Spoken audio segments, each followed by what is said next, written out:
जय श्री राम।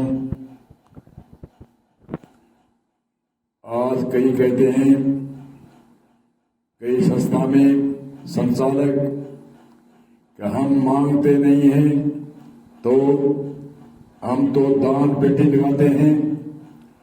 दान पेटी का संकेत क्या है? मांगना ही तो है। संस्था के लिए मांगने में कोई, परमार्थ के लिए मांगने में कोई लाभ नहीं। मांग गया सो मर गया, मत कोई मांगो भीख। और जो मांगने से पहले नट जाता है, होते हुए भी सामग्री धन है, संपत्ति है, और वह उससे ही मरा हुआ माना जाता है। मांगने वाले से भी मरा हुआ, जो होते हुए भी नटता है। और परमात्मा के कारण आगे नहीं हमें लाज है।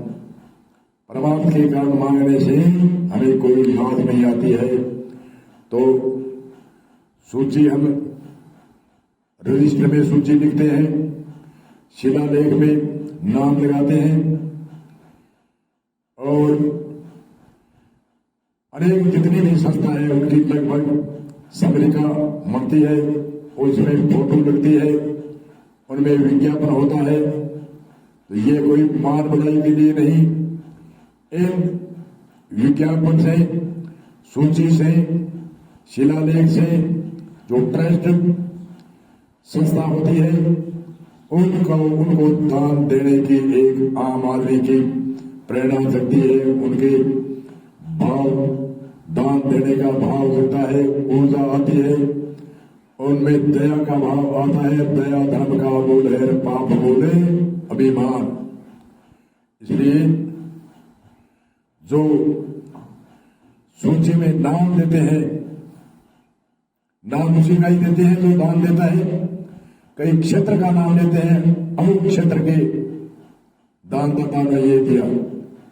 अरे दानदाताओं ने क्षेत्र में तो कई आदमी है, कई संख्या के है, उनके विज्ञापन में नाम क्यों नहीं? उनका रजिस्ट्रेशन में नाम क्यों नहीं?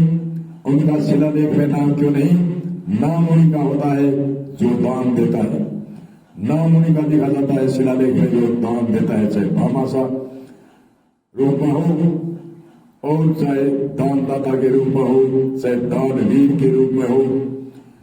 और विज्ञापन उसी का, एड्रेस, फोटो, विज्ञापन उसी का ही लगता है। समरिका में जितनी भी ट्रस्ट संस्था है उनकी समरिका में बनती है। तो समरिका में नाम, विज्ञापन, फोटो, एड्रेस जो दान देता है उनका ही लगता है। उसका क्षेत्र का, एरिया का कोई नाम नहीं दिया जाता। एरिया का नाम लेवे तो फिर दान देने वाले को कहाँ मनोबल बढ़ता है कि हमारे एरिया में हमारा तो दान नहीं देंगे तो नाम आ जाएगा। इसलिए ऐसे नहीं होता है। कहने का भाव अर्थ है, बार बार घटन नहीं करना चाहिए। दान देने के बाद भी पश्चाताप नहीं करना चाहिए। दूसरों को जगह जगह गिनाने वाली बात अलग है। जहां दान लेने के लिए जो उदाहरण दिए जाते हैं कि अमुक ने ऐसे किया है, ऐसे किया है, वो बात अलग है। जो मान बढ़ाई के लिए जो गीत गाते हैं वह नहीं गाने चाहिए। और दूसरा, मन में भी रक्त मात्र भी ऐसे नहीं आना चाहिए कि मैंने नहीं, तेरा तुमको अर्पण क्या लागे मेरा। परमात्मा का सब दिया हुआ संसाधन है, और उनका ही माल उनके अर्पण करते हैं। ऐसा भाव रखना चाहिए। निष्काम भाव से दान करना चाहिए। ये नहीं कि मेरी अमुक फायदे हो उनके लिए मैं दान करता हूं, ऐसे नहीं। बार बार कृष्ण जी कहते हैं, अर्जन जो निष्काम से भक्ति योग करता है, ज्ञान योग करता है, कर्मयोग की साधना करता है, उनको फल स्वाभाविक में मिलते हैं। जो इच्छा करके, कामना करके जो कार्य करता है उनको इतना फल नहीं मिलता। जो निष्काम भाव से करता है उसको शेष गुणा और स्वाभाविक की फल मिलता है। इसलिए हमें दान दाताओं की सूची से, दान दाताओं के रजिस्टर में नाम बोलने से, और समरिका आदि बनाते हैं उसमें विज्ञापन से, वर्तमान पीढ़ी है उनको एक दान देने की उम्र उठती है, उनकी ऊर्जा आती है, उनको दया आती है। दया धर्म का मूल है, और वर्तमान पीढ़ी और आगे भावी पीढ़ी है, उनको भी प्रेरणा लगती है कि दान, हमारे भारत में दानदाता हुए हैं, दानवीर हुए हैं और भामाशाह भी हुए हैं। इसलिए इस पीढ़ी में और वर्तमान पीढ़ी में एक आगे संकेत मिलता है कि हमें संस्था को सुचारू रूप से चलाए रखना चाहिए।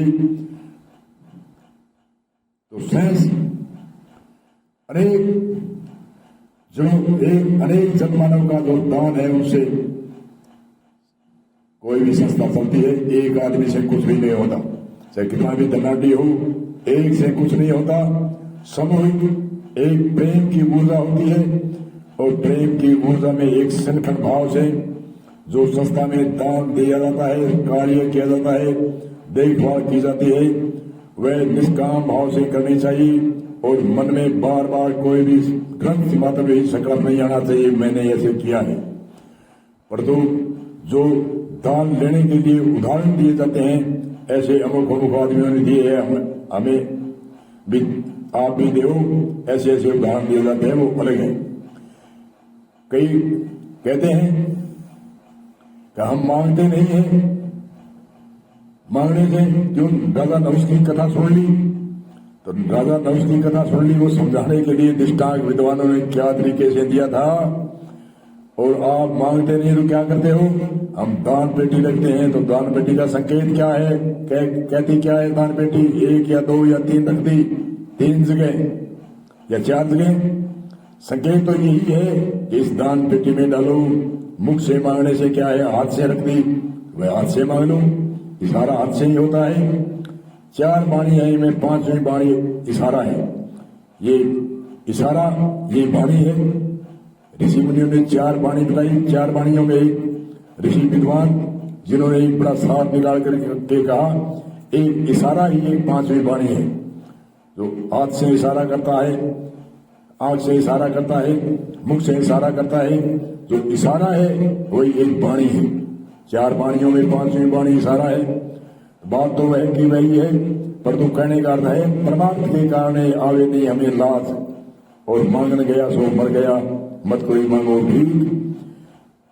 जो मांगने गया और सामना देने वाला होते हुए भी नटता है, वह उससे ही मरा हुआ माना जाता है। और परमार्थ के लिए मांगने से कोई हानत नहीं, कोई शर्म की बात नहीं। परमार्थ के लिए मांगो, अपने लिए भीख मत मांगो, अपने लिए पुरुषार्थ करो, मेहनत करो और अपना जीविका के लिए कोई भी उपाय कर सकते हैं। मांग कर खाना ऋषि मुनियों ने बड़ा निषेध मांगा है। दान कोई एक दान नहीं, समय के अनुसार जो भूखा है उनको अन्न चाहिए, प्यासे को जल चाहिए, विद्या दान, कन्यादान, गोदान, अनेक तरह की संस्था के दान है। दान कोई एक दान नहीं है। और एक सबसे विशेष दान है विद्यादान। लौकिक विद्यादान है, उनसे भी विद्यादान कोई एक अध्यापक है, आगे से आगे अध्यापक ही बनाता है बच्चों को, और वह बड़े बड़े आईएएस अधिकारी लगा देता है पढ़ा करके, तो उनका पुण्य लौकिक में बहुत पुण्य होता है।